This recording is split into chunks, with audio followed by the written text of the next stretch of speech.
التعبير بالطرق المختلفة، بالقول، بالإشارة، بالإيماء، بالكتابة، كل هذه بالرسم، كل هذه طرق للتعبير.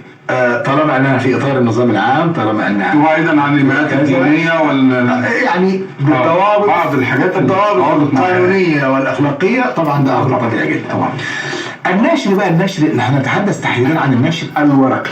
النشر الورقي طبعا إما أن تقوم به الدولة وإما أن يقوم به القطاع الخاص.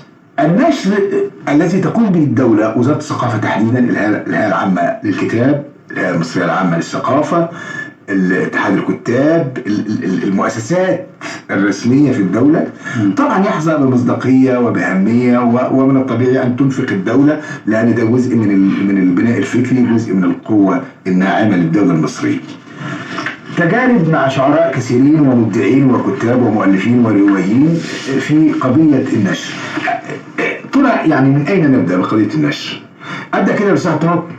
هما يعني تقريبا في اتفاق قبل أن ندخل إلى الاستديو إنهم يعني يطلقوا عليك في البلاغ المعترف. خلي بالك أثناء الإعداد للحلقة الكل يعني إيه أجمع على إنه فلتبدأ أنت. بسم الله الرحمن الرحيم. هو حضرتك موضوع النشر أنت دايما بتختار حاجات تدخل كده، أنت عامل زي اللي يعني إيه بترمي الشعلة كده وإحنا نولع فيها. بس لا أنت لا أنت دكتور حقيقي. الله يعزك. هو في بس لو هنمشيها بالمنحى يعني بناحيتين، في طريق الأول طريق الدولة اللي هو الطريق عن طريق وزارة الثقافة بالجهات المعنية اللي أنت قلت عليها. طبعا اتحاد الكتاب ليس من جهة، اتحاد الكتاب ليس من هذه الجهات. اتحاد الكتاب ليس جهة من هذه الجهات، واتحاد الكتاب لكنه زيه زي أي جمعية، هو لا ينشر هو ينشر. أنا هقول لحضرتك بس هو زيه زي أي جمعية لكن هي الجهة الأولى التي أخذت الصدى عند الدولة، فأصبحت هي الجهة الرسمية للدولة اللي هو اتحاد الكتاب. هو الجهة اللي بتمثل يعني رئيس اتحاد الكتاب هو رئيس اتحاد الكتاب العرب دلوقتي، دكتور علي عبد الهادي، وده بحد ذاته حاجه كويسه لمصر. لكن لو هنقول على القائمين، لا ده الموضوع ده عايز حلقات ونقول على مسؤوليتي الشخصيه ونفتح ملفات ونخش مع بعضنا في سين وجيم وهنخبط في بعضنا. انا عملت روايه او ديوان. اين اذهب؟ اولا لابد انه في لجنه تقيم ان انتاجي ده صحيح شعر او صحيح روايه، ده مبدئيا يعني ما يجب ان يكون. انت بقى لو انت عايز تطلع كتاب المتن من جواه والقيمه جواه عاليه، المفروض في لجنه ايه؟ انا ما اقدرش اقول على الهري. طيب انا هعود اليك، وانا بالعكس انا مبسوط ومبسوط لحماسك، وانا عارف انت عندك حاجات كتيره شيقه، بس هرجع للاستاذ هشام. بصراحه الاستاذ عطار هو يعني انا مش هقدر اتكلم زي ما هو بيتكلم، ان هو عنده خبره في المجال ده اكتر مني كتير. لما انت عندك روايات انا هقول مشكلتي اللي احنا نركز على المشاكل بس، لما ندخل في الجانب برضه الايجابي. طب ايه الايجابيات؟ انا اقول يعني التجربه بتاعتي عملت فيها ايه عشان انشر اعمالي الروائيه، عملت فيها ايه؟ انا تقدمت الاول طبعا للجهات الرسميه باعمالي، مثلا بعمل بالاعمالي. قال لي ما اسال في امتى، يقول لي الفحص. طب الفحص امتى؟ كان شهرين، بعد شهرين جروا 4، قعدت سنه مستني ايه نتيجه الفحص، ومفيش نتيجه ولا ايه ولا اي حاجه. قدمت لهيئه قصور الثقافه العمل بعد كده، قالوا طب اصبر برضه مش عارف ايه. المهم قعد شهرين 3 شهرين.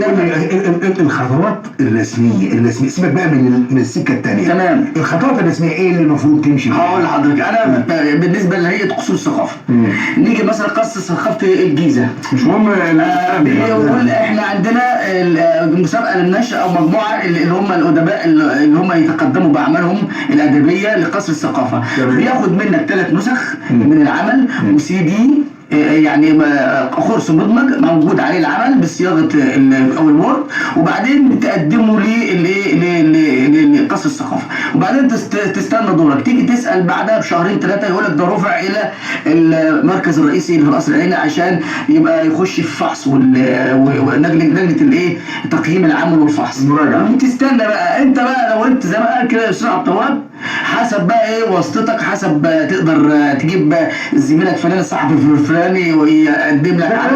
ده كلام خطير جدا.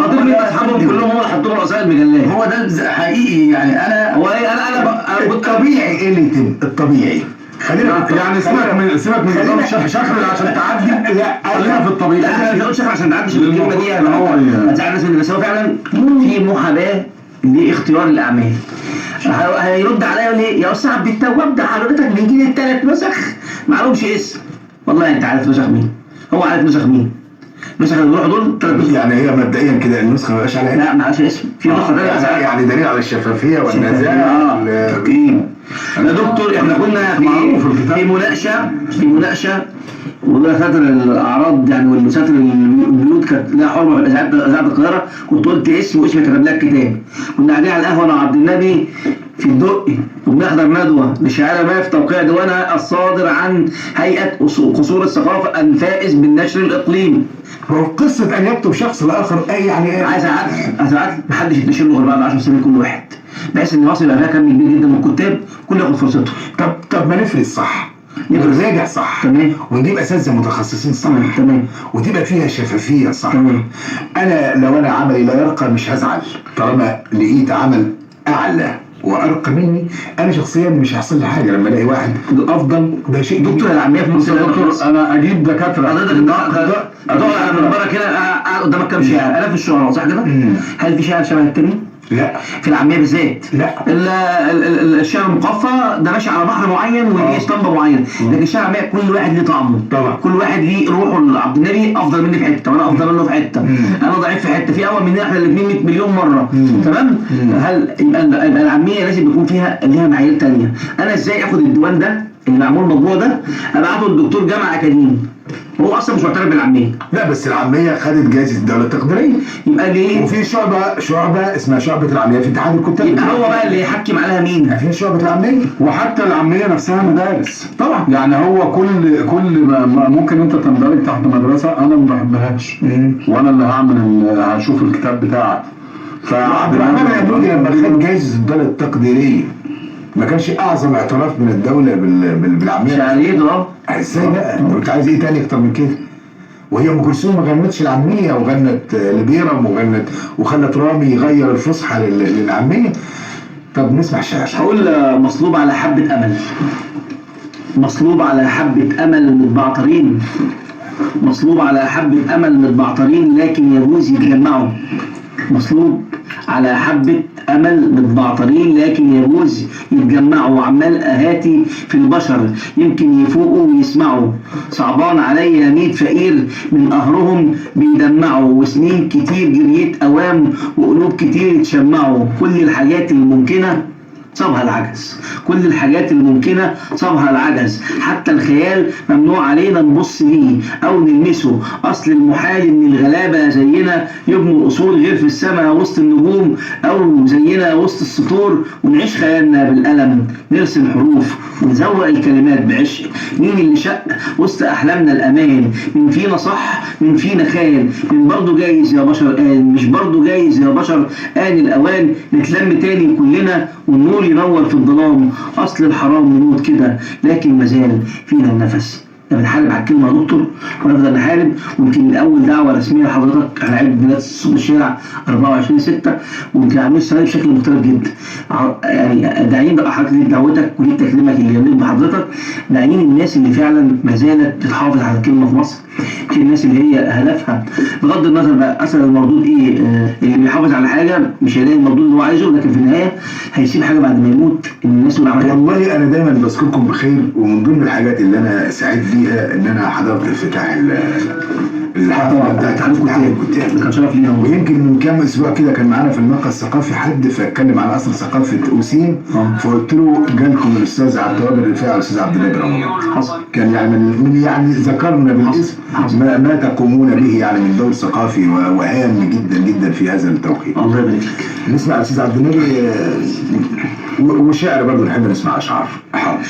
يعني عشان ما نتكلمش. لا الكلمه مكفوله. اتفضل. هو يمكن انا ارجع تاني بالكلمه لابن الوطن.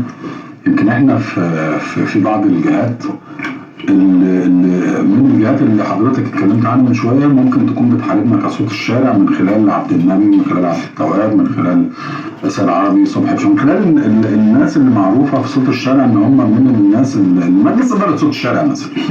ليه؟ لان هو شايف ان صوت الشارع ممكن يكون وجوده في كيان معين ممكن يؤثر على وجوده هو نفسه، يعني على وجود الناس اللي ماسكه اللي لازقه في الكراسي. ما يعرفش ان احنا بالنسبه لنا ان صوت الشارع في حد ذاته هو كيان، ويرضينا. يعني حتى لو احنا مش بننتمي لاي كيان خارج نطاق الدوله او داخل نطاق الدوله، الا صوت الشارع فهو يكفينا. لان صوت الشارع هو صوت الشارع. صوت الشارع جمعيه اهليه قانونيه ثقافيه انتوا قمتم بيها. وقبل ما يكون جمعيه اهليه مشهره، فكل الكيانات معظم، مش عايز اقول كل عشان ما نجمعش، معظم الكيانات من خريج هذه المدرسه مدرسه صوت الشارع. ده صحيح، وانا التقيت بعدد من الشعراء كثيرين وهم يعترفون بهذا. جميل، نسمع الشعر بقى. فهقول كتاب. ايوه، احنا قلنا بقى يبقى خلينا في نفس النشر يبقى كتاب. فاهم. كم مرة انت قريت في كتاب؟ كم مرة انت قريت في كتاب قبل ما تيجي للدنيا دي كتبوا كتاب؟ لما عيونك شافت نورها اتسجلت كمان في كتاب، واما هتخرج من الدنيا دي برضه كتاب. حتى حسابك جنة ونار مكتوب في كتاب. لازم تفهم ان الدنيا بوابتك لنعيم وعذاب. فاكر امك، فاكر ابوك، فاكر امك، فاكر ابوك من الحمل لحد ما ربوك. لما اشتد العود الاخضر زاد حرمانهم بس ادوك. وانت يا شاعر حظك تين، وانت يا شاعر حظك تين، شعرك ما يخمرش عجين. لما هتطبع حتى ديوانك هتفرقوا على ناس نايمين. والدنيا اخرتها كتاب، جنة ونار ونعيم وعذاب. حتى العاصي لو يوم تاب كان نازل وياه في كتاب. حتى العاصي لو يوم تاب كان نازل وياه في كتاب. لما يزيد رزقك لولادك برضه هتكتبهم في كتاب.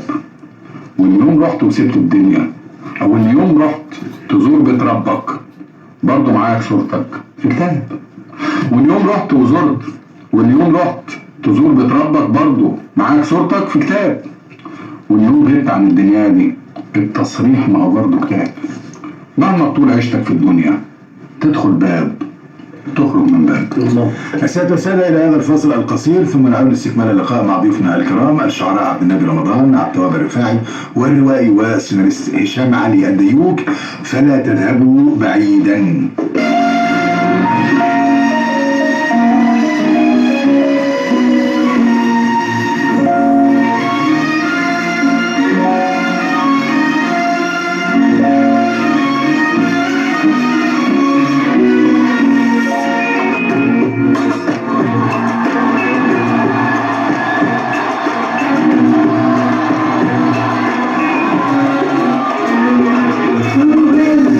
في مصر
والسادة، عدنا لحضراتكم مرة أخرى. نحن في المقهى الثقافي مناقشة موضوع النشر ومشاكل النشر ودور الجمعيات الأهلية الثقافية والمؤسسات العامة والمؤسسات أيضا الخاصة، المنتديات والصالونات. وضيوفنا في المقهى الثقافي الشعراء عبد النبي رمضان، عبد التواب الرفاعي، وايضا السيناريست والروائي الاستاذ هشام علي الديوب. استاذ هشام، انت اول روايه وش الصبح، اول روايه ليك انت وش الصبح، يعني كان بدري قوي. الكتاب ليا كان اسمه بتاع عباره عن سيناريو وحوار، يعني كان في السيناريو مش روايه. لكن لا، كان اول عمل روائي. أيوة. هو وش الصبح. وش الصبح. بعد كده المنزل اللي ما بنعرفش هو ميز الذكريات. بعد وميز الذكريات ساشاكين. المنزل ساشاكين عن روايه جميله. تم مناقشه منزل الساشاكين الصيف اللي فات في اتحاد كتاب مصر، وحاضر طبعا يعني عدد كبير جدا من الادباء والمفكرين، يعني وتم يعني كتب عنه عده يعني رسائل نقديه. بالنسبة لوش الصبح كتب عنه في برضه كتب أو دراسات نقدية، منهم أديب عراقي من الأدباء كتب عن وش الصبح، عن رواية وش الصبح. في رسالة ماجستير في تونس تضمنت من خلال الرسالة كتاب وميز الذكريات. كان من ضمن الكتب اللي اتذكرت في المراجع وميز الذكريات بتتكلم عن فترة زمنية في نهاية الثمانينات أو الست شهور الأخيرة من حكم الرئيس أنور السادات، ورصدت الواقع الاجتماعي لمصر في الفترة دي بدقة شديدة جدا. والباحثة يعني خدت أجزاء من الرواية وكانت اتكلمت عليها. دي أعمال الرواية اللي موجودة، وفي عمل روائي تحت طبعا العين، مش عايزين نقول دلوقتي لأن لسه مفاجأة يعني لا تحت الطبع طبعا. ده اللي هو الأعمال الروائية اللي أنا قدمتها. يعني عايز أقول لحضرتك بالنسبة لمشكلات النشر في مصر، طبعا بتعاني من أزمات خانقة في الظروف الحالية اللي احنا فيها دي. بعد طبعا بتتفاقم هذه المشكلات يوم عن يوم. الحال النهارده اصبح في مصر بالنسبه للنشر بقى يعني حال متازم، وخصوصا بعد ما تدخلت دور النشر الخاصه في صناعه الكتاب، واصبحت هذه الدور الخاصه يعني هي اللي بتتحكم في سوق الكتاب في مصر وفي العالم العربي بشكل عام. واصبح الكتاب الورقي النهارده من السلع اللي هي تعتبر بتعاني مشاكل كبيره جدا. طبعا في منافس للكتاب الورقي دلوقتي وبينافس بقوه اللي هو الكتاب الالكتروني اللي موجود. طبعا الكتاب الرقمي ده والالكتروني ده يعني الحصول عليه بيبقى اسهل بكتير جدا من الكتاب الورقي، بس باذن صاحبه برضه. باذن طبعا هو في دور نشر متخصصه في النشر الالكتروني عشان على مستوى حمايه حقوق المؤلف. بالظبط كده، بتدفع فلوس كمان والملكيه الفكريه. فالنهارده الكتاب الورقي بيعاني من مشاكل كتيره جدا في عمليه انتاجه. ليه؟ ارتفاع اسعار الاحبار والاوراق والورق الخام ده عامل رئيسي جدا. يعني انا لما اروح المعرض الكتاب السنه اللي فاتت والاقي روايه المفروض يعني كنت بجيبها ما تزيدش عن 20 جنيه او 25 جنيه، انا لها ب 175 جنيه ككتاب يعني. طبعا ده مبلغ كبير جدا بالنسبه للاسره المصريه. طبعا انا ما بتكلمش على الدور الحكوميه اللي بيع الكتاب المدعم، لكن انا بتكلم على الدور الخاصه اللي هي يعني معظم النشر دلوقتي مبني على القطاع الخاص بشكل كبير جدا. ده غير ان هذه الدور في منها الدور طبعا بتبقى تجاريه بحته. بمعنى ايه؟ ادفع انشر لك، مش مهم المحتوى بتاعك بصرف النظر عن اللي انت بتقدمه في كتابك. لا، هي الغرض منها انها ايه؟ يعني الربح لا اكتر ولا اقل. وكمان في الربح من المؤلف ولا من حقوق البيع؟ من البيع على البيع على اساس هو يعني هو على اساس انه يبيع. لا طبعا هو بياخد حقه كويس، هو بياخد حقه الاول، بياخد فلوسه الاول. لما البيع ما تبيعش بقى يبتدي بعد كده يقول لك ايه؟ يبقى انا ليا نسبه في البيع كذا، ده بعد ما يحاسبك على ثمن الكتاب. يعني هو التسويق ان الشيء مثلا متعاقد على 100 نسخه، والمفروض يروح يوم المعرض لو في مثلا حفله توقيع ليه المفروض يلاقي 100 نسخه موجودين فين؟ في المعرض. هيقول له لا ده احنا النهارده بس عشان لسه المطبعه ما جابتش وما جابوش 10 نسخ وما طبعوش غيرهم اصلا. بالظبط كده، دي بالنقطه اللي قالها الاستاذ عطوان.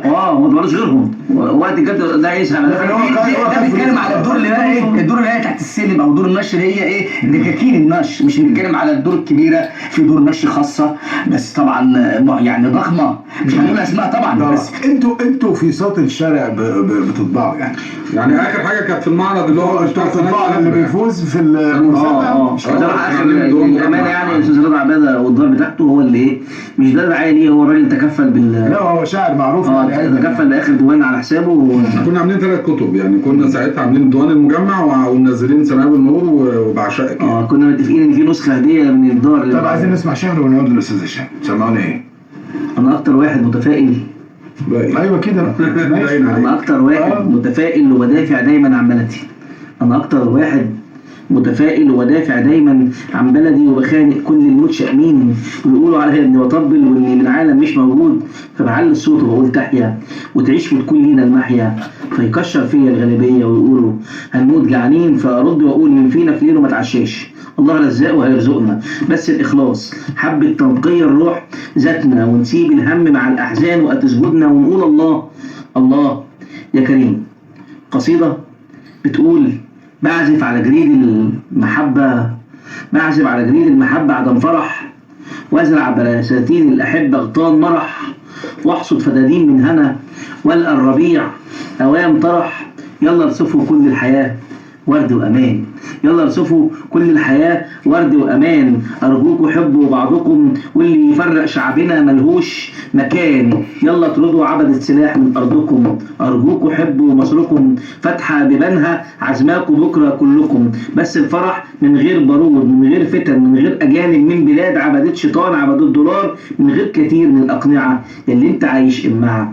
البقرة لفت حبلها والبكر بانت حبلها، روح للكبيرة وقول لها إن الهرم شامخ على طول الزمن، إن الهرم شامخ على طول الزمن، وإن العلم صامد على مر المحن، وإن الحسين والسيدة بيدعوا ليها كل يوم، وإن النبي وصى عليها في الحديث، وإن الإله وصى عليها قبلهم، وإن الحكاية انتهت، فرجاء تروح وتقول لهم مصر التي رفع رايتها في السماء مش هيجي يوم وهتنحني. جميل جدا وبالفعل نظرة يعني تفاؤل وأمل الشاعر الأستاذ عبد الوهاب الرفاعي. طب هرجع للأستاذ هشام برضو في قضايا النشر ومشاكل النشر وما يجب أن تقوم به مؤسسات الدولة العامة وتحديدا هيئة أصول الثقافة اللي هي يعني معنية في المقام الأول، والهيئة العامة للكتاب طبعا. يعني هو الهيئة العامة لأصول الثقافة ما نقدرش نركن دورها مهم جدا في عملية النشر، وخصوصا مع الأدباء الشبان اللي هم في بداية حياتهم محتاجين دعم رئيسي ودعم مهم جدا عشان يقدر يوصل صوتهم في الحقل الأدبي. فهنا الهيئة يعني المفروض يعني بقول المفروض يعني تدعم هؤلاء الشباب، ويكون يعني فترة الفحص ودراسة العمل يعني فترة أقل شوية، بحيث مش يقعد مثلا أنا أعمل مجموعة خاصية جدول زمني معين. في زميل ليا ويعني أحد الأصدقاء انتظر أكثر من 3 سنوات عشان تصدر له مجموعة خصوصية من هيئة أصول الثقافة. 3 سنين ده كتير جدا. طب أنت كمبدع لما أنت هتبدأ العمل بتاعك هتقعد 3 سنين تستنى، طب ما أنت مش هيبقى عندك الدافع ولا الشيء اللي يخليك ايه يحفزك على انك تبدع وتبدا تشتغل ويبقى انتاجك يزيد. انت بتستنى فتره زمنيه كبيره قوي، فده مشكله كبيره قوي بتواجه هيئه اصول الثقافه. ولما تيجي تتكلم عن المسؤولين تقول لهم يقول لك اصل حجم اللي في الانتظار، قائمه الانتظار كبير جدا، واحنا دلوقتي حاليا متوقفين عن استقبال اعمال جديده. ليه؟ لان في طابور الانتظار كذا عمل كتير، يعني في خطه النشر يعني اعداد كبيره جدا. طب ليه الخطه دي ما بيبقاش في سعي اسرع بحيث ان هم ما يقللوش فتره زمنيه في الانتظار، اقعد 2 سنين ولا 1.5 سنة عشان استنى نتيجه الفحص. انا مش بقول لهم انشروا لي، انا بقول للمسؤول انا هقدم لك العمل بتاعي، تقول لي نتيجته بدري، بس استنى سنه عشان تقول لي نتيجته لا يصلح او يصلح. دي مشكله كبيره قوي.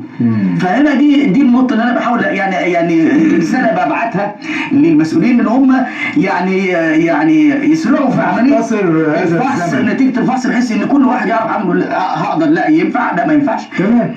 لا ده تعديل، عدل في الحته دي وعدل في الجزء ده، ولا انت هنا عملك في جزء ضعيف في جزء هنا وهكذا، بحيث يبقى يساعد الادباء الشبان دول في عمليه يعني صقل الموهبه بتاعتهم وزياده ابداعهم. انما لو اقعد 3 سنين استنى عشان تتنشر مجموعه قصيه ولا ديوان شعر زي ما قال صاحب هي طويله جدا. على فكره انا تعقيب جميل قوي. هو حلو قوي الكلام زي ما الشباب قالوا، ولو حد قعد تاني طبعا اتنشر له هيقول كلام غير عكس الكلام، هيقول لك لا الدنيا حلوه وبيت فندق 14. انا مش مشاكل، انا بس اعتبرني قدمت ورفضوني. يعني زي ما انا قدرتك وقدمت لك كتاب وعملت لك استماره ودفعت لك ثمن التقديم اللي انت طالبه، اديني بحث كامل في رد باسباب الرد واسم اللي رد عليا. ما خلاص باسباب الرفض. عمل ايه يصلح. دكتور ربيع السبب اعتقد انت راجل جريء، انت المنوط بيك ان انت تناقش هذا العمل. تمام. انت كنت في الخفاء في الاول، لان هنا لما دورك انتهى في الخفاء، مفيش علاقه بينه وبينك، بين رايح لك عمل صامت بدون اسم. تمام. اديني رد ومتوقع عليه من حضرتك تحت عشان لما اجي اتناقش مع حضرتك انا مش هتخانق معاك. قول لي يا عم انت كذا هيئه كذا ورد واحد بالعكس تبقى فيها نصائح ايجابيه. صفحه كذا فيها كذا، صفحه كذا فيها كذا، صفحه بالعكس لما اجي اقدم لك المره الثانيه اتفادى هذا الاخطاء، وفي نفس الوقت يبقى قدمت لك عمل متكامل. جميل جدا. تعقيب استاذ عبد المنعم اتفضل. انا عايز ارد على نفس السؤال يعني ازاي ممكن نعالج المشكله؟ لو عبد النبي رمضان اللي دخل عشان يقيم كتاب شعر عاميه، هقول عاميه مش هقول ان هو حتى جابوا له مثلا شعر فصحى وعبد النبي رمضان شعر عاميه، وده بيحصل على فكره. يعني ممكن يجي لحد سيناريست او قاص ويخش له ديوان عاميه عشان يقيمه. طبعا لا هو ما هو يعلم ايه او يعرف يعني العاميه عشان يقيمه، يعني مش مجال. وده بيحصل على فكره حتى في يعني حتى للاسف في لجان التقييم الخاصه ببعض الاتحادات الكبيره يعني بدون ذكر بقى. فعايز اقول هنا عبد النبي رمضان لو جاب كتاب عشان يقيمه، هو عبد النبي رمضان هنا هيقيم الكتاب ده اذا كان من وجهة نظر عبد النبي رمضان. يعني لو هو يشبه عبد النبي رمضان وعبد النبي في شغله فهيديله تقييم عادي. لو هو خارج عن عبد النبي رمضان في طريقة كتابته يبقى عبد النبي رمضان هيدي ده تقييم مش كويس. هنا انت بتدي الفرصه بقى للحاله المزاجيه والشخصيه والانطباع بتاع الشاعر اللي هو بيقيم.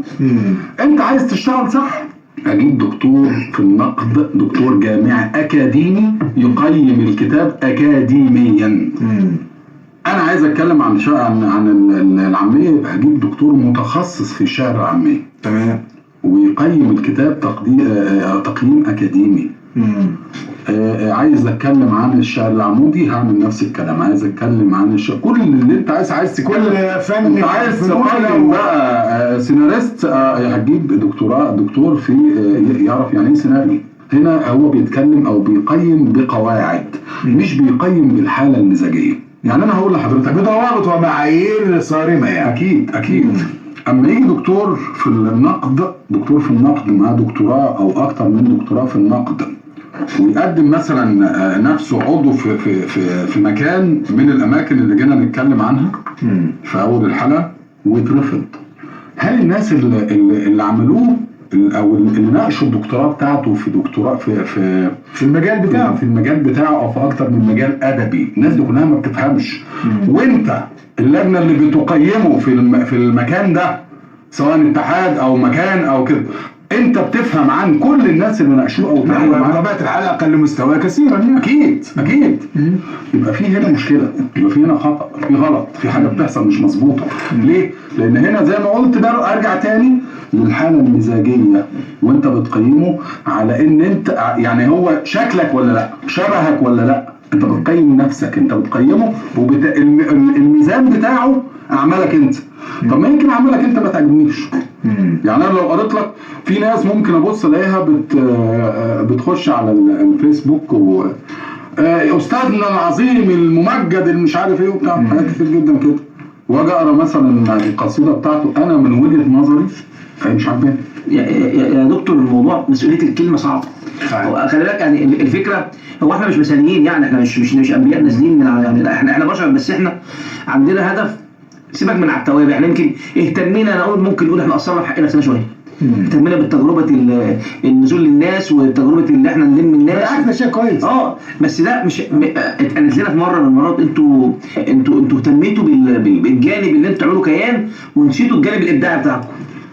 امال انا هعمل كيان ازاي؟ ما انا بعمل كيان بالابداع. انا لما اقول الشعر في الشوارع وفي الحارات وفي الاتوبيسات وفي الحانات يقول لك راجل مين اللي ناس مين؟ بالعكس ده انا بصل بالشعر الى المستوى العادي، جمهور العادي، المتلقي العادي اللي انا عايز ارفع من مستواه. وزاره الثقافه فكرتكم كانت فكره عظيمه.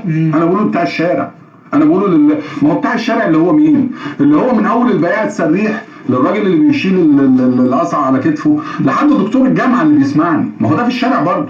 يعني انا بقول لكل الناس اللي في الشارع، انت لما تيجي تقول لي اصل انت مش، لا انا بقول في الشارع. ده حديث، انا عايز اقول في الشارع مش عايز الناس. انا كعبتار والله العظيم بقعد على انا عندي بيتي ب3 درجات كده، بقعد على العتبه وبتاعت البيت، مش عارف، انا بحب اهزر في الشارع، اخش اعمل اصوات واخبط على البيبان، بعمل حاله من المرح مع ايه؟ مع جيراني كده، هم متقبلين الحوار يعني. من كام يوم قاعد راجل كبير جنبي كده، عم سعيد ده قاعد يعني الدنيا مخبطه فيه يعني ايه، فقلت له بقول لك ايه؟ هات الحاج جنبك واسمعكم شعر وارجعكم للزمن الجميل. الشارع كله اتلم والله العظيم، الشارع كله اتلم، وحاله الزعل اللي هو كان فيها من الموضوع ده اتقلب لايه؟ اتقلب لتهريج واتقلب كده وبهجه. جميل. ده انت خدت الناس. رحت عند عبد الله في الكيسه الكهربائيه اكتر من 5-6 مرات، بلاقيه لامم فوق ال 200 طالب وقاعد بيسمعهم شعر. اصل على فكره الطالب شعر خلاص انتوا حطيتوا اساس بس ان يكون الشعر للناس في الشارع وفي اماكنهم، خاصه في العاميه. خلاص انت بقى تشبث بهذه المبادئ ولا تتحرك عنها قيد انت عشان تقدر تقعد ولد في سن المراهقه اللي هو سن السنه يسمعك ساعتين او قعد 100 واحد او 200 واحد عشان يقعد ساعه او ساعتين في مكان وما يقعدش يتريق ويهرج ومش عارف ايه وياخد بعضه ويسيبك ويمشي. ده انت عملت ايه؟ ده في حد ذاته انجاز خطير جدا يعني في هذا التوقيت. طبعا انجاز خطير يعني. السادة والسادة الى هذا الفصل القصير ثم نعود لاستكمال اللقاء مع ضيوفنا الكرام الشعراء عبد النبي رمضان عبد التواب الرفاعي والروائي والسيناريست هشام علي الديوك، فلا تذهبوا بعيدا. وانت ماشي في مصر سنين، علي رباه وعلي علم، واللي كبر واللي عقل واللي هاب واللي فهم. وانت ماشي في مصر سلم، علي رباه وعلي علم، واللي كبر واللي عقل واللي هاوت واللي فهم. عالتاريخ اللي بيكتب اسمها في كتابه حاضر، علي بتربي ابنها من صغره يكبر يبقى راجل. عالتاريخ اللي بيكتب اسمها في كتابه حاضر، علي بتربي ابنها من صغره يكبر يبقى راجل. عالبناء والبنايين والخضار والفلاحين والايدين الشقيانين، لف بعيونك وشاور انزل امشي في الشوارع، زور كنيسة ودير وجامع، اللي شاف غير اللي سامع، مصر الزحمة مالوش آخر. عالبناء والبنايين والخضار والفلاحين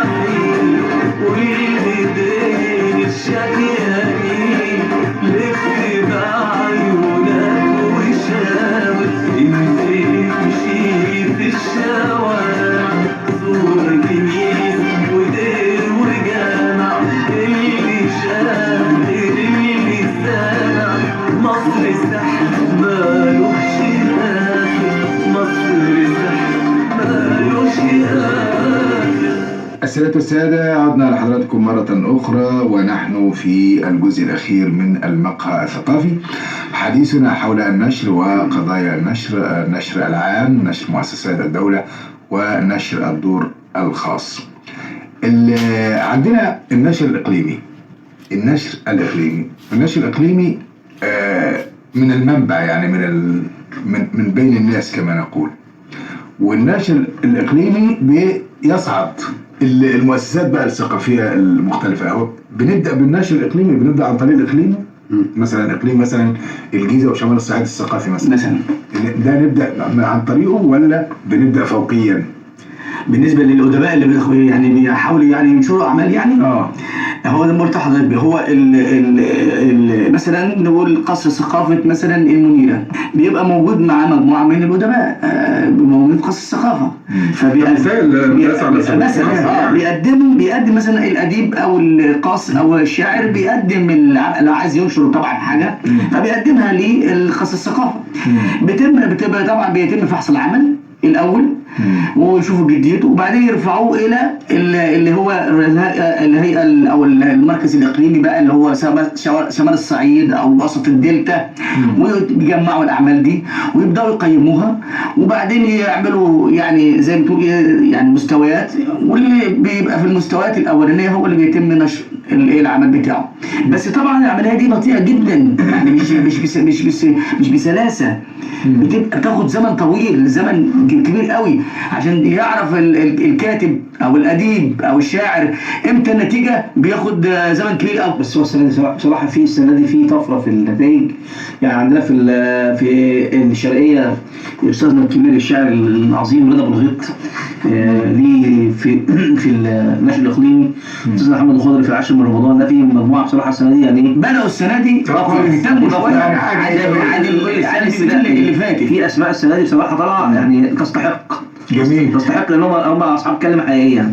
جميل. بالنسبه للدور الخاصه بقى دي يعني عايزه برضو وقت كبير قوي عشان الواحد يتكلم عليها. طبعا اليات السوق بتحكم بشكل كبير قوي صناعه الكتاب في وقتنا الحالي، وخصوصا ان الدور النشر الخاصه اللي هي بقى الكبيره، مش اللي هي الدور اللي تحت السلم دي. الغرض الرئيسي لها هو الربح في الاصل قبل ان يكون النشر، ده بالنسبه للدور الكبيره، وبالتالي بتهتم اكتر بحجم المبيعات للكتاب. يعني بتشوف ايه اللي فيه اقبال اكتر من الجمهور وبتبدا تركز على الانتاج الانتاج بتاعها، الانتاج الكتاب. يعني مثلا بتشوف مثلا الاتجاه الجماهير حول ادب الرعب مثلا، او ادب الخيال العلمي، او السحر والشعوذه، في حجم مبيعات هنا كبير. فبتاخدوا الكتاب اللي هم بيكتبوا هذه الاعمال، طبعا ما بتتخرجش منهم اي اموال، بس هي بتاخد النوعيه المعينه اللي هي لها رواج في السوق وبتبدا تتبنى نشرها، ودي مشكله. طب هو لا نعيب عليهم، هو ده لان هو هنا انت بتتكلم في سوق فالسوق بيخضع للعرض والطلب. ماشي يا استاذ عبد النبي، ما انا بغير من الوعي لا، ما هو الراجل بيتكلم هو الراجل بيشتغل بفلوسه، هو سوق يحكم العرض والطلب. دعه يعمل دعه يمر، زي ما قال ادم سميث في كتاب الشهير ثروة الامم كاحد مبادئ الاقتصاد الليبرالي. يعني ده مهم، لكن انت بتتكلم هنا عن سوق افكار، سوق بناء وعي. ما انا هغير من الوعي، مش هخليها بقى للعرض والطلب، وقال مين تبقى سلاح مداح. ما انا هقول لحضرتك على حاجه. طب احنا هي في الاخر هو حساب الكتاب ده بيتحط عشان بيتعرض عشان حد يشتريه. بس انا لو انا عملت لحضرتك يعني كتاب الدكتور، بص هقول لحضرتك، لو انا عملت كتاب من اعظم الكتب للدكتور ربيع السيسي وانا حطيت جنبه كتاب من اللي بيقول عليه الاستاذ هشام، ده اتباع منه نسخه اللي هو اعظم الكتب، والكتاب الثاني اتباع منه 20، فانا لما هطبع ايه؟ طيب هقول لحضرتك جميل الدور بتاعي. طب هقول لك يكون ايه حاجه يا دكتور. لا، ده دور الدوله مش دوره هو. هو كراجل تاجر وبيفكر في دماغ التاجر بتعمل بقى عشان شفت يعني انت قيمها زمان. كتاب اللي عليه يعني الاقبال بيحط جنبه هديه، يقول له هديه اللي هي الكتب اللي هي كتاب ادب مثلا ادب اجتماعي، او اللي هي الكتب اللي هي بتاعت الادباء الناشئين، ما هو طبع هنا وطبع هنا، بيبقى يقول له خد دي هديه معاه هديه، مش يعني. فطبعا انت مش هتهتم بقى بقراءه الهديه دي، ده ممكن ما يقراهاش او ممكن يعني انت اشتريت السلعه اللي انت عايزها طبعا ده هو جيل من القراء هينشا لدينا جيل من القراء يعني ثقافتهم يعني مبنيه على ايه؟ سطحيه. بالسطحيه، ما هو ده اللي بتكلم عليه مع الرعب وتفسير الجيم والسحر والشعوذه. انا عايز ابني بقى وداني وعايز افكر، دي مشكله الحقيقيه اللي بتواجه الدور النشر.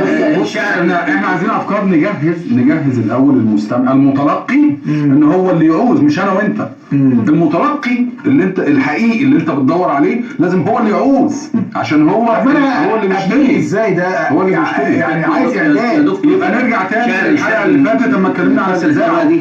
فارس قطريه شاعر شاب عامل حاجات للاب وحاجات للام وحاجات فيها وجع وحاجات كده، فيديوهات ان شاء الله مكسر الدنيا على الفضائيات كلها، والفيديوهات بتاعته بالملايين والكلام ده كله. قدر يلمس الحته بتاعت الناس زي ما احنا قلنا كده، الحته بتاعت الناس مع تسويق نفسه بامكانياته، مع الممول، مع كده في الاول، لحد ما بقى عنده النهارده بيكسب من صفحته. ليه؟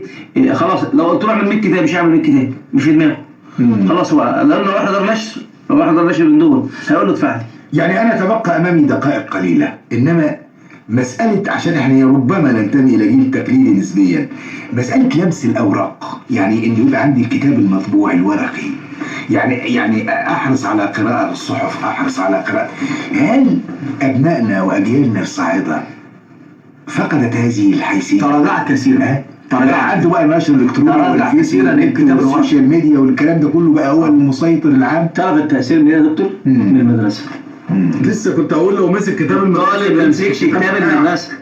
طالب طب ده انتوا الاثنين مدرسين. لا ما هو انا عشان كده درسنا. انا بقول الطالب من سنين يا دكتور ما يمسكش كتاب المدرسه. الطالب بيمسك المذكره اللي بيعملها المدرس، بيمسك كتاب خارجي ما يمسكش. انا شغال في كتاب المدرسه، بس مش هقول لك وفي مدرسين زي حالك شغال كتاب المدرسه، 90% من المدرسين مش شغالين كتاب المدرسه، مرمي زي ما خدوا جديد زي ما سايبوا جديد. ما بيشرح ازاي؟ بيشرح من كتاب خارجي او من منزله بيعملها، او عن طريق واتساب يعني بقى الوزاره تدفع مليارات الجنيهات سنويا في طباعه. ما هو انت ما نمتش عنده حته كتب.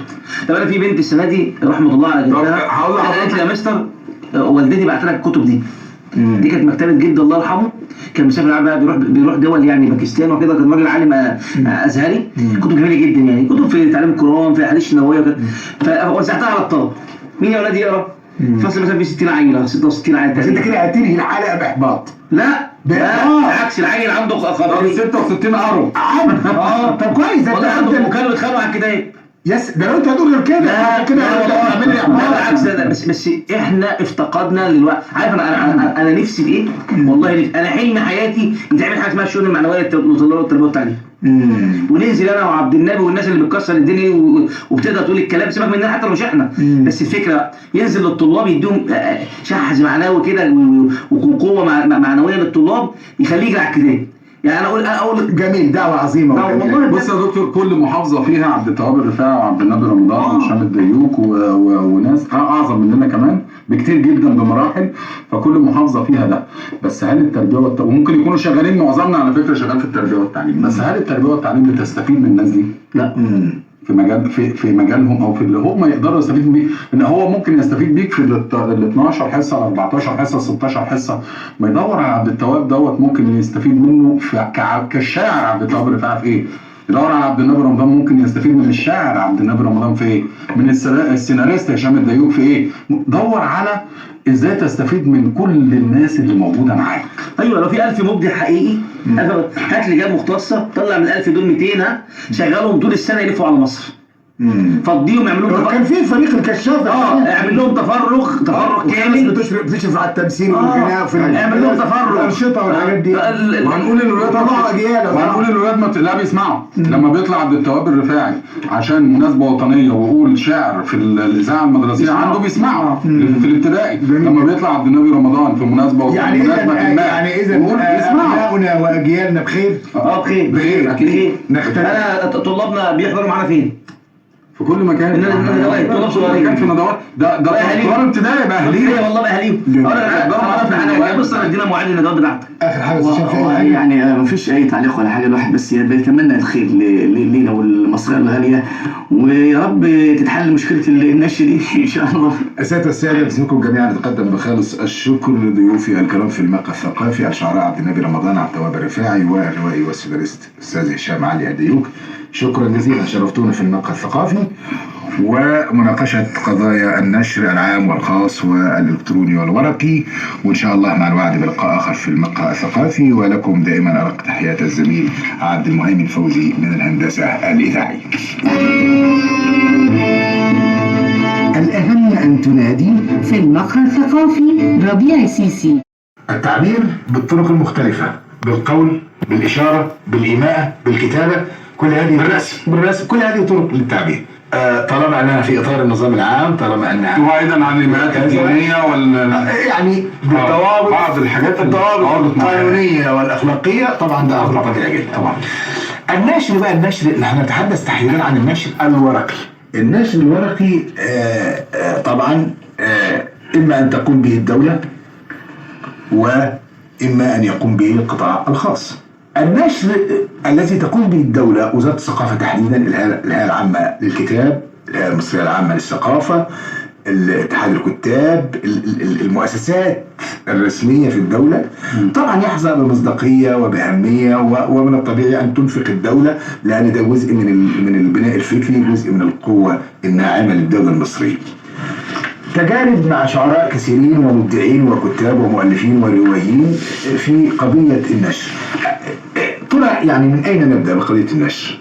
أبدأ كده بساعة هم يعني تقريبا في اتفاق قبل أن ندخل إلى الاستديو إنهم يعني يلقوا عليك في البلاغ مع طرف خلي بالك أثناء الإعداد للحلقة الكل يعني إيه أجمع على إنه فلتبدأ أنت. بسم الله الرحمن الرحيم. هو حضرتك موضوع النشر أنت دايما بتختار حاجات دكتور كده، أنت عامل زي اللي إيه يعني إيه بترمي الشعلة كده وإحنا نولع فيها. بس لا أنت لا أنت دكتور الحقيقة. الله يعزك. هو في بس لو هنمشيها بالمنحى يعني ناحيتين، في طريق الأول طريق الدولة اللي هو الطريق عن طريق وزارة الثقافة بالجهات المعنية اللي أنت قلت عليها.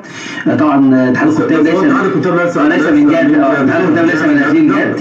اتحاد الكتاب ليس جهة من هذه الجهات، واتحاد الكتاب لكنه زيه زي اي جمعيه، هو لا ينشر هو ينشر. بقول حاجه بس، هو زيه زي اي جمعيه الدوله، لكن هي الجهه الاولى التي اخذت الصدى عند الدوله، فاصبحت هي الجهه الرسميه للدوله اللي هو اتحاد الكتاب، او الجهه اللي بتمثل يعني رئيس اتحاد الكتاب هو رئيس اتحاد الكتاب العرب دلوقتي، دكتور علي عبد الهادي، وده بحد ذاته حاجه كويسه لمصر. لكن لو هنقول على القائمين، لا ده الموضوع ده عايز حلقات ونقول على مسؤوليتي الشخصيه ونفتح ملفات ونخش مع بعضنا في سين وجيم وهنخبط في بعضنا. انا عملت روايه او ديوان. اين اذهب؟ اولا لابد انه في لجنه تقيم ان انتاجي ده صحيح شعر او صحيح روايه، ده مبدئيا يعني ما يجب ان يكون. انت بقى لو انت عايز تطلع كتاب المتن من جواه والقيمه جواه عاليه